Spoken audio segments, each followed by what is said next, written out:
ॐ सोमनाथाय नमः। ॐ मल्लिकार्जुनाय नमः। ॐ महाकालेश्वराय नमः। ॐ ओंकारेश्वराय नमः। ॐ वैद्यनाथाय नमः।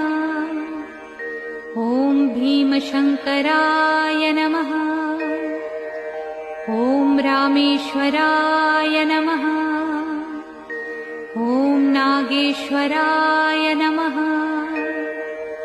ॐ विश्वेश्वराय नमः।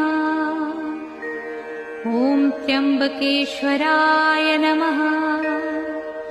ॐ केदारेश्वराय नमः। ॐ भुस्मेश्वराय नमः।